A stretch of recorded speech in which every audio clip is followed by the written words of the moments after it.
Bagaimana akad gadai yang syar'i? Tentang gadai, hukumnya boleh dengan sepakat ulama. Kaum muslimin boleh melakukan gadai. Bahkan ini juga Allah ajarkan dalam Al-Quran. Allah subhanahu wa ta'ala berfirman, wa in kuntum fi safarin walam tajidu katiban farihanum maqbudah. Kalau kamu dalam perjalanan dan kamu tidak menjumpai tukang catat utang, farihanum maqbudah, maka serahkan rihan, serahkan barang gadai maqbudatun yang diterima oleh pemberi utang. Baik.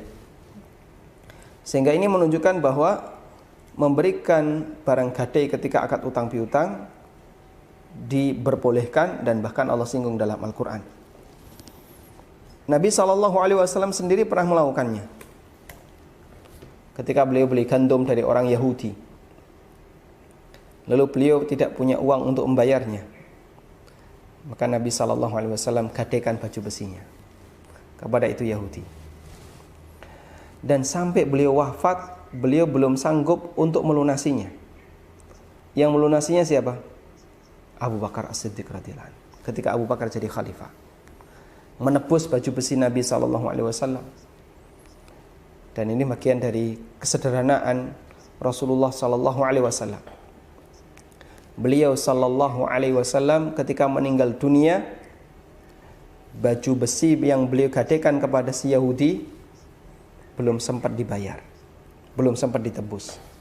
Baru bisa ditebus di zaman Abu Bakar As-Siddiq radhiyallahu anhu. Nah, namun ada beberapa hal yang perlu diperhatikan. Yang pertama, bahwa gadai itu jaminan atas utang, bukan objek jual beli.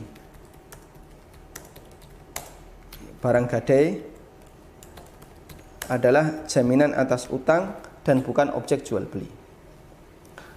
Karena dia hanya jaminan atas utang dan bukan objek jual beli, konsekuensinya adalah tidak pindah hak milik.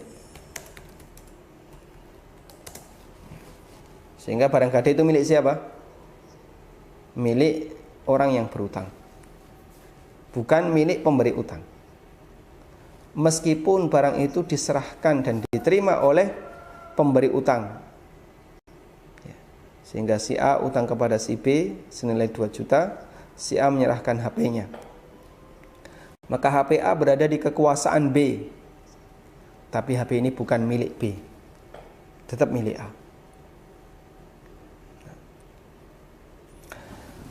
Sehingga transaksi gadai itu tidak memindahkan hak milik. Kemudian yang kedua,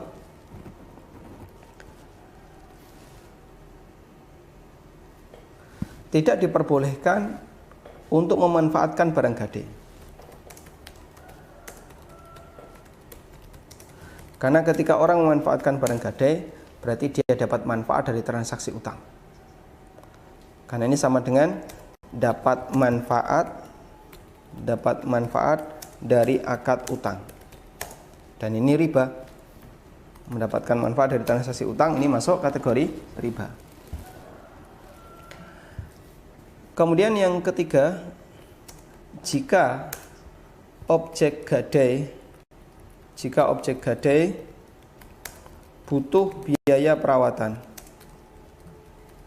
maka biaya itu menjadi tanggung jawab pemiliknya. Dalam arti pemiliknya harus bayar ketika dia butuh biaya perawatan. Di masa silam, objek gadai itu bisa dalam bentuk binatang seperti kambing atau unta. Kemudian dirawat oleh penerima barang gadai tadi. Nabi SAW mengizinkan. Karena kamu menerima unta dan unta itu harus dirawat ya. Beda kalau motor. Kalau motor dibiarin saja, paling nanti akinya tekor. Kalau unta dibiarin saja, bukan akinya tekor tapi mati. Sehingga ini dirawat unta. Ketika onta ini dirawat, Nabi SAW mengizinkan boleh ditunggangi. Boleh ditunggangi sebagai ganti dari biaya perawatan. Ada juga orang yang gadai kambing, dan sebagai ganti dari biaya perawatan, Nabi SAW mengizinkan boleh untuk diperah susunya.